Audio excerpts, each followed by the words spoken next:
सर्वांना नमस्कार. श्री अर्चना या यूट्यूब चॅनलमध्ये मी अर्चना आपल्या सर्वांचं मनापासून स्वागत करते. अधिक महिन्यात गंगेच्या पाण्यात स्नान करताच फक्त शरीर नाही, आत्माही पवित्र होते असं आपलं शास्त्र सांगतं.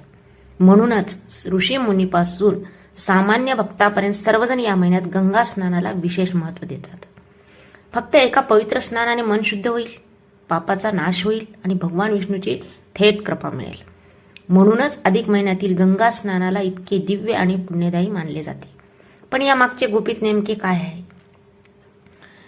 अधिक महिन्यातील एक असं पुण्यकर्म ज्यामुळे जन्मोजन्मीचे पाप नष्ट होतात असं मानलं जातं, ते म्हणजे गंगा स्नान. पण या स्नानामागचं आध्यात्मिक रहस्य माहिती आहे का?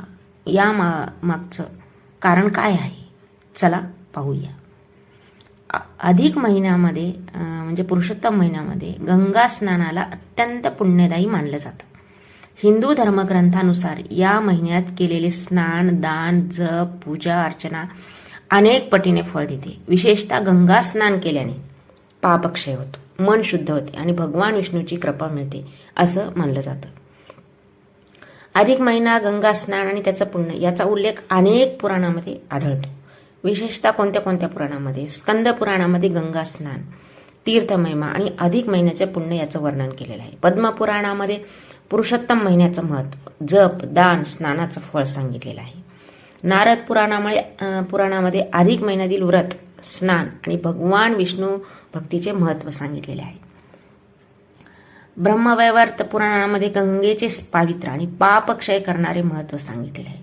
थोडक्यात काय, स्कंद पुराण, पद्मपुराण आणि नारद पुराणामध्ये अधिक महिन्यातील गंगा स्नानाला अत्यंत पुण्यदायी असं सांगितलेलं आहे. या काळात भक्तीने केलेलं स्नान अनेक जन्माचे पाप दूर करते असं मानलं जातं. पहाटेची शांत वेळ, गंगेच्या पवित्र लाटा आणि भक्तिभावाने केलेलं स्नान. असं मानलं जातं की अधिक महिन्यात गंगेत स्नान केल्याने केवळ शरीर नाही, मन आणि आत्मा सुद्धा शुद्ध होतो. जन्मोजन्मीचे पाप नष्ट होतात आणि भगवान श्रीहरीची कृपा आपल्याला प्राप्त होते. पुराणामध्ये गंगेला स्वर्गातून पृथ्वीवर उतरलेली पवित्र नदी म्हणलेलं आहे. राजा भगीरथाच्या कठोर तपश्चर्येमुळे माता गंगा पृथ्वीवर अवतरली असं सांगितले जाते. सर्वप्रथम गंगा ही स्वर्गात होती, स्वर्गातून भगीरथ राजाने पृथ्वीवर आणलेली आहे.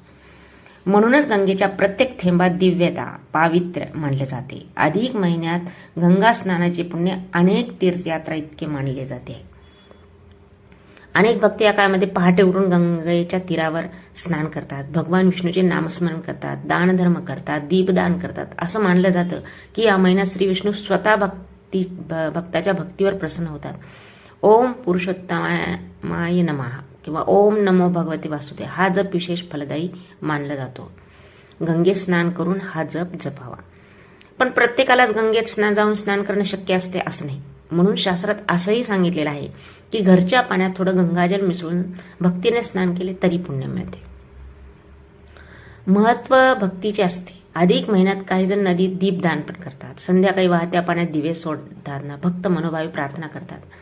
हे गंगा माते, आमचे दुःख दूर कर, जीवनात सुख, समृद्धी, शांती येऊ दे.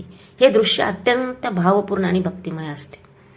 आजच्या धावपळीच्या जीवनामध्ये मनाला शांतता, समाधान मिळवणे कठीण झालेले आहे. पण अशा पवित्र परंपरा आपल्या अध्यात्माशी जोडतात. गंगा स्नान हे केवळ पाण्यात डुबकी मारणे नसून ते मनातील नकारात्मकता दूर करून नवीन सकारात्मक सुरुवात करण्याचं प्रतीक आहे. म्हणून या पुरुषोत्तम महिन्यात शक्य असेल गंगा स्नान अवश्य करावं. नाहीतर घरात स्नान करून, भक्तीने घरात स्नान करून भगवान विष्णूचे नामस्मरण करावं, कारण खरी भक्ती मनात असते. अधिक महिन्यात गंगेला सर्व तीर्थाचे स्वरूप मानलेले आहे. पहाटे स्नान करून हे ओम नमो भगवते वासुदेवाय हा जप केल्यास पुण्य वाढते असं सांगितलेलं आहे. गंगा स्नानाने नकारात्मकता दूरून मनाला शांतता मिळते. पूर्वजाच्या कल्याणासाठी या काळात स्नान, तर्पण वगैरे केलं जातं.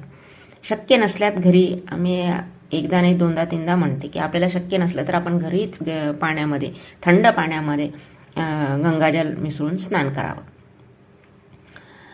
आता आपल्याला प्रश्न, अधिक महिन्यात गंगा स्नान कसे करावे?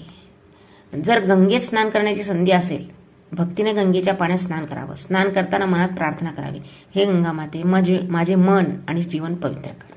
आणि जर गंगेला जाणे शक्य नसेल, घरच्या घरी पाण्यामध्ये गंगाजळ मिसळून स्नान करावं, तरी शास्त्रामध्ये पुण्यदायी मानलेलं आहे. आणि गंगेच यमुनेच असं म्हणून आपण स्नान करायचं. त्याच्यानंतर काय करायचं, सूर्याला आरती द्यायचं, भगवान विष्णूची पूजा अर्चना करावी आणि शक्य असेल तेवढे दान करावं. कारण अधिक महिन्यात केलेलं प्रत्येक सत्कर्म अनेक पटीने फळ देते असं मानलं जातं. पुरुषोत्तम महिना आत्मशुद्धी, भक्ती आणि पुण्य मिळण्याची एक पवित्र संधी मानली आहे. या काळामध्ये भक्तीने केलेले गंगा स्नान, नामस्मरण, दान, सेवा भक्ताच्या जीवनामध्ये सकारात्मकता आणि समाधान घेऊन येतात असं धर्मग्रंथ सांगतात.